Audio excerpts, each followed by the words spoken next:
What's up, everyone? Welcome to the 73rd episode of the Boundless Business Podcast. As always, it's Justine, Larissa, and myself, Nico, here. Team, how are we doing? Doing well. I feel like we're all hydrating today, so I'm happy to Oh, see Yes, stay gotta that. stay hydrated. hydrated. Got to stay hydrated. And if you're listening and you're not hydrated, take a quick sip, pause this, get a nice, nice beverage, and then come back and we'll be here. Don't worry, we're here to serve you. So, Justine, what's on today's agenda? Today, we are talking about the impact of customer reviews, how to get more customer reviews, how to manage your online reputation, and how to kind of use your customer experience to your advantage. So, let's talk first about what impact can customer reviews have for your business. I feel like this is one that probably by now, in this day and age, every single person has themselves seen the value of customer reviews. You ever go to buy something on Amazon and you're like, this has one review, feels sketchy, not interested. Or you go to look at, like, let's say a hair salon and you're like, I want to see what other people have to say about this place. I want to get a feel for it. So what's one of the first thing you do is you go look at their Google reviews, right? It's a way to provide social proof to people, A, that you're a legitimate business, B, that you provide good quality service, and that you leave people happy. That is the impact of a customer review, that somebody's going to go and they're going to say, I'm not so sure about this business. Let me just look a little bit deeper and just kind of see, do other people feel this is a good investment? Right? At the end of the day, that's the ultimate question is, are people happy with the service or product they got from this business? That is the impact of customer reviews, because if everybody's saying, yes, this is amazing, you need to buy it right now. I mean, I've had a lot of instances myself of where I'm like, oh, I'm not so sure about this. I go and look at the reviews and I'm like, oh, I didn't even know it did that. Or this is really cool. Or I've seen ones that have influenced me the other way, that I've been like, a lot of people are saying the quality on this isn't really good, or that the servers aren't very good, or, whoever isn't being very attentive, or, there's a lot of complaints. So being able to manage that back and forth is really helpful. And not just that, but being able to see, like, did they respond? Right? So if somebody leaves a customer review on your, let's say, Google My Business, did the business respond? Did the business say, like, hey, thanks so much for your review? Like, are they a responsive business? If there was a concern, did they address that concern? You know, there are things businesses can do to kind of make themselves appear more legitimate and more in tune with their customers themselves. Yeah, and to kind of echo to Larissa's point, I mean the biggest thing is it can work both ways for you. So it can make your selling much easier if you have a lot of good reviews. It can also make your sales process harder if you don't. And even with advertising or something like that, if you run an ad for, let's say, a company like Monsanto, right? They're running an ad. They have such a negative stigma and brand presence because of what people have said about them that they might be saying, "Hey, well, we're gonna go feed all this stuff," and that might be these people in maybe like Detroit or something like that, right? But people still have that negative like connotation with it, even though they're trying to do something good. So it impacts everything from the marketing to the sales to even the individuals working at the company. Like I personally don't want to be working with someone that doesn't treat people well. Right. And we've had to turn down a lot of business because of our values don't align with certain people, and that's okay. But we have to stay true to ourselves, and that's how your customers are feeling too, right? If you want something fast and cheap and the quality is subpar, but to you, fast and cheap is the biggest priorities, then quality is not that big on there. Versus if quality is your number one, uh, and you see a brand that has low quality, you instantly don't resonate with it. So it really like moves you down the totem pole of willingness to work with that company. Now, can it be swayed? Yes, but usually not super profitably. One thing that I always look for as a consumer is how recent are the reviews. Like if the last review is 4 years old, that tells me that this business is like not active. They haven't done anything recently, and so I'll probably just go to right to the next business. So I think that's super important is to have recent reviews. Like ask every customer that you help, hey, can you leave us a review? And speaking of, what are some ways businesses can generate reviews frequently? What's our advice? Well, I actually want to real quick pause because you said something really interesting there, Justine, that I think people sometimes forget when it comes to this. They're like, oh, I don't need to manage my reviews, or I don't need to ask customers for reviews. But what you just said is exactly the reason why it's important, because if you don't, your competitors will. That's just the end of the day. If somebody goes and they're like, I don't want to work with this business, next one on the list, and they'll look for those same things in that next business. Yeah. So if it's not you, it's somebody else. And if you want, the revenue from it, you should probably prioritize that. But that was a little side tangent. To answer your actual question about how we can encourage customer reviews, I mean, the easiest way is to provide a great customer experience. And then for those really happy, satisfied customers, ask them. Just say, hey, would you mind giving me a Google review or a Facebook review or wherever, Yelp, it doesn't matter. Um, it, it's not more complicated than that. I mean, really provide a great product and service and then just ask. Yeah, so that's a 101. I'm gonna actually go to the 201 because I think you deserve to hear a little bit more of the intricacies. So here's something that most people and most landscapers and most turf installers do not do. They don't pre-frame the ask. So what do I mean by that? Like, what's pre-framing? So, for instance, when you start, think back to high school, when you're starting a new class, there's this thing called an agenda. Now, list out every single thing that you're going to do in the week. Then your teacher is like, we're going to have a midterm. It's going to be in 6 weeks, right? And then we're going to have a final, and that's going to be at the end of the quarter. It's the last week. And everything we learn from now to then is going to be on the test. So what that teacher did is they pre-framed what's to come. Now with our clients, we should do the same thing. So we're going and doing an estimate, telling them the exact steps. Next, we're going to send you a quote.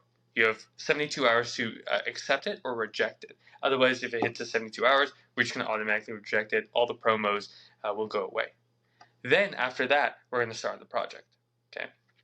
They accept, we start the project, then we tell them midway through we're going to do a walk around, and then at the end of the project I'm going to ask for a review. I'm also going to ask for a referral and give you a gift card for everyone that you referred. Great. Then we get to the walkthrough. Then you tell them the next step. Hey, on the next final walkthrough, we're going to do a B. And then in 4 weeks, I'm going to call you up and I'm going to see how I can better serve you. So each step of the process, we're telling them what we're going to do next. So when they get to that stage where they're already pre-framed that, oh, customers like me do this, right? So that's kind of the 201 is like, we don't want to spring it on people. We want to be straightforward. Hey, we grow because of word of mouth. You said that you liked Johnny's project. It's because Johnny left our review that we're going to be working together. So I want more of you in there. So I'm going to ask for a referral because it really helps my business and helps me better serve you, as well as holding each other accountable. So that's kind of the 201s. Like you want to pre-frame the ask because it's going to happen. Just make it part of your process that you're going to ask for it so that when you ask, they don't feel shocked or surprised. They knew it was coming.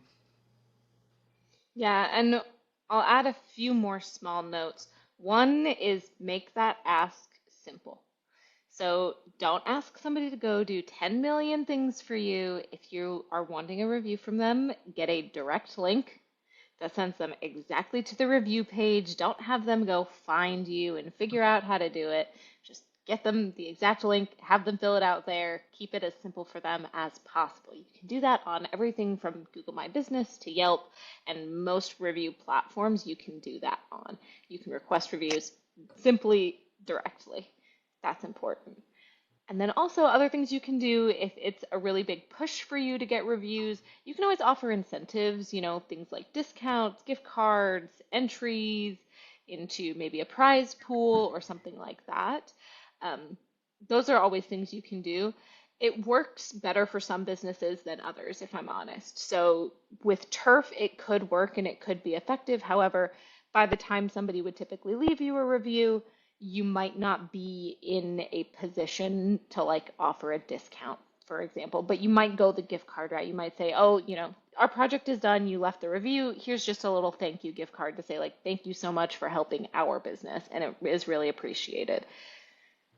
And I think that kind of leads into our next point about managing the actual online reputation piece. Yes, definitely. So let's expand on how to manage your online reputation. If you get a positive review, how should you respond? If you get negative reviews, how should you respond?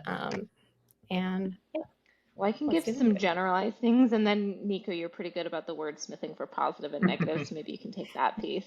So, a couple general pieces is one, keep an eye on all of the platforms where you're receiving feedback, right? Respond quickly and professionally. Don't, if somebody leaves you a bad review, don't ever go like attacking them back. That is not a good look. If somebody says, "Oh, 1 star because I don't know, I didn't like it." You're going to get people like that sometimes. It happens. But what you don't need to respond as is, "Well, you did this and you suck at this and blah blah blah," and start attacking them. That's not a good look for you or your business. So respond quickly and respond professionally to get the most out of these reviews. And then one other piece that I think is important is try to take yourself out of it a little bit. I know it's really easy to feel like it's very personal when somebody leaves a review, positive or negative, but take the feedback they're giving you and implement it. If somebody says 4 stars, everything was great, but communication was terrible. Well, there you go. There's a big thing you need to work on and you need to improve. And that's something you really should take to heart. You should take that feedback to heart. So those are my 3 generalized pieces. Nico, you're good at, how would you respond positively and negatively? Yeah, so if you got a positive referral or recommendation or even something above, let's say above 4 stars, right? The best thing is to acknowledge something specific from the project, right? So, hey, worked with John on getting turf in my backyard. It was great. The team was great. I would respond with, um, hey, it was a great partnering up with it. I really loved how the side yard came. I know we had some concerns, but I'm glad we were able to address it. It shows that you actually care and there's a relationship there, right? Positive ones mostly just acknowledge it, and then give one closing mark, and then some type of Say thank you. some basic thank you at the end, right? Now, for negative, anything under 4 stars, so 3 below or 3.9, all the way to 1 or 0, you really want to do the sandwich method, which is good, uh, good. I'm trying to think of the best way to say this because it's so funny. Because you'll start noticing it if you've never heard the sandwich method. But it's good, bad, good, right? So, for instance, if someone says horrible customer service, no one ever responds. You want to start with something positive. Hey, Denise, thank you so much for leaving a review. Upon further investigation, it looks like we dropped the ball ABC. We did try to contact you on 1, 2, 3. Please let us know because we'd love to remedy the situation. So again, you address, you start with a positive thing. You go into kind of the explanation. Again, like Larissa said, remove yourself emotionally from it and just say what we're doing to remedy the situation, and then end it on a positive note, right? Now, like I said, you're going to start seeing this everywhere, and the problem is, unless you have a very specific thing, right? So, for instance, let's say it's 2 stars because they say, "Hey, project went over 6 weeks." So, let's say that you're somewhere maybe in the Midwest and say, "Hey, I don't know why we're picking on Denise. Let's pick on Karen, right? Hey, Karen, really appreciate you leaving a review here. We always like to be transparent. I noticed that you mentioned that we're 6 weeks behind. Completely understand. Unfortunately, because of the tornado warnings and the rain, frequent rainstorms, we weren't able to have time to clear the ground, right, in preparation for this. But we really appreciate how the project's continuing, and we'll keep you updated with how it ends. Now, someone reading that might say, "Oh, like 6 weeks, like that's awful. Like, how dare you spend 6 weeks and like not finish a project?" But you painted context to it. Tornado season. Like, we weren't able to work because of the tornadoes and the thunderstorms, right? Now, will that still? Sorry, I couldn't hear what you Yeah, said. Siri even says sorry about that, right? But will that dissuade some people from working with you? Absolutely. But most people are somewhat realistic, so they might see that and be like, okay, this person might just be upset because it took 6 weeks. Can't control the weather. Let's move on, right? So, No, there's always tit for tat, and we've seen it. We've all seen those memes about people leaving horrible reviews to customers. I don't recommend that. I just really recommend that you be human in this, and things are going to happen. Not everyone's going to enjoy working with you. Something is always going to go wrong. Uh, Brace for it, and potentially pre-frame that, hey, things do go wrong. It is hurricane season, so we might not be able to get there if Hurricane ABC hits, but we're going to do everything in our power to best serve you. So kind of maybe pre-frame that maybe things are going to happen, and just know we're going to take care of you.